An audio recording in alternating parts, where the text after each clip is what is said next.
Okay, we've looked at cash dividends. Now we're going to look at stock dividends. Sometimes businesses, corporations want to distribute stock instead of cash, having dividends in stock. So we can either have a small stock dividend or a large stock dividend. We need to decide first what this is, because our journal entries change depending on whether it's small or large. So for a small stock dividend, it's when 25% or less of the previous outstanding shares are going to be distributed as dividends. This journal entry would be recorded at the current market value. Okay, and we're going to go over an example of this in just a second, as we're going to go over an example of the large also. A large stock dividend is when more than 25% of the previous outstanding shares are being given out as a stock dividend. And this one, it's recorded at the current market value. All right, so let's take a look at these two examples. So let's do the small first. For the small, let's put down some information. Let's say we've got 20,000 shares. The par value right now for these shares, not right now, but the par value is $5. This dividend is 10% stock dividend.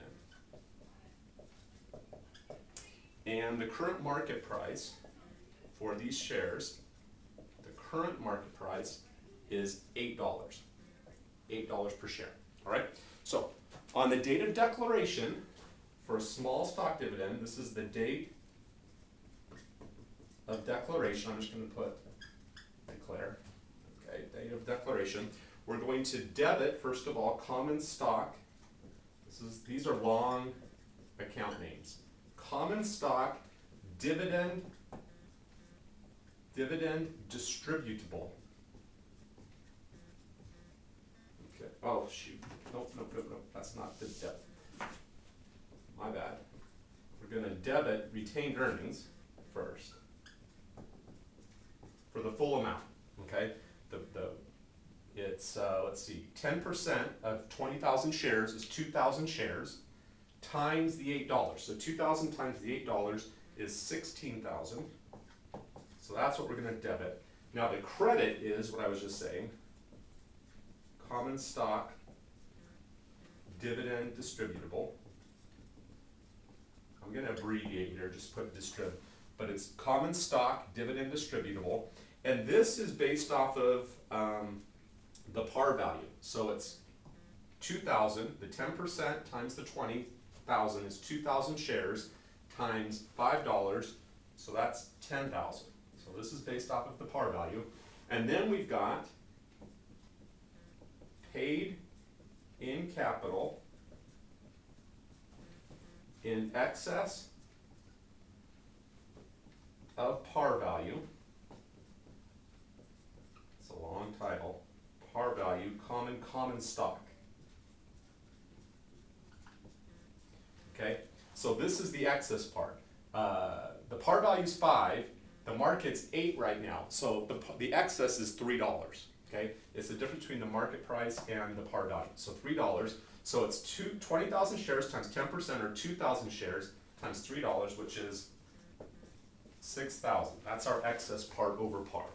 Okay, so this is on the date of declaration, and then on the date of payment, I'm going to erase this. On the date of payment, we're going to switch this to common stock, dividend distributable. It's going to be common stock, $10 par value.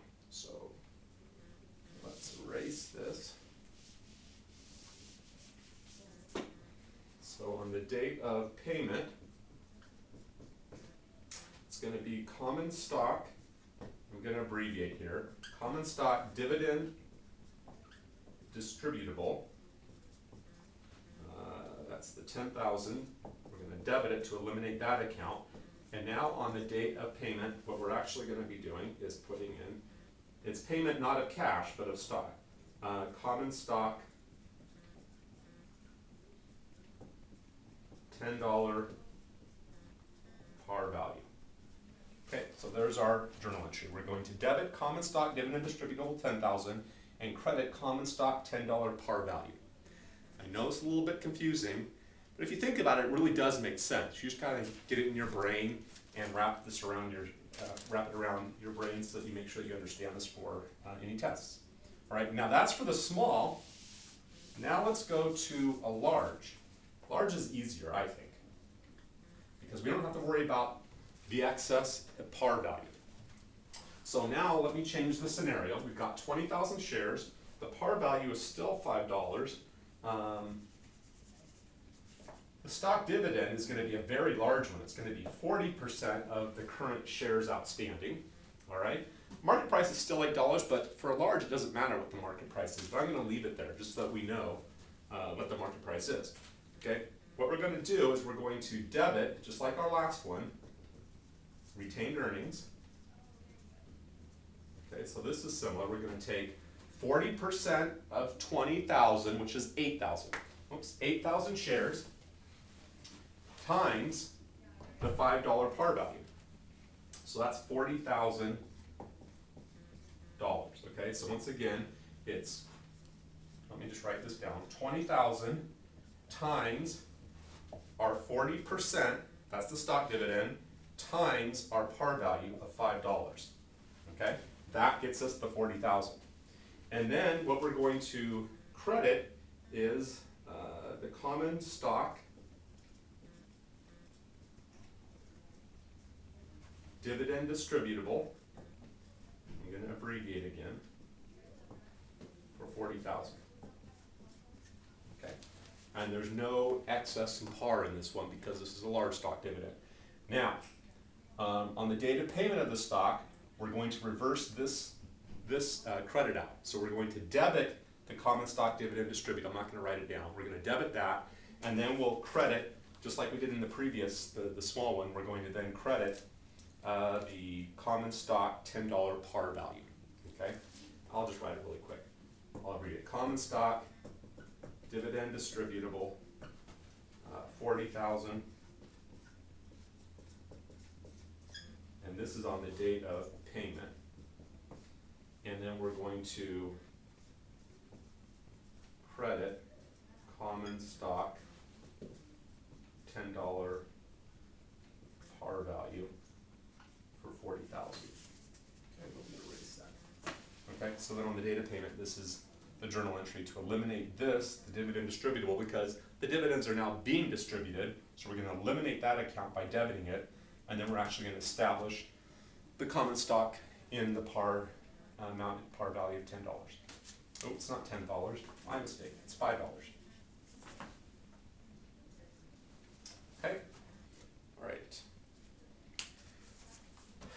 Thank you, class. Hope this helps.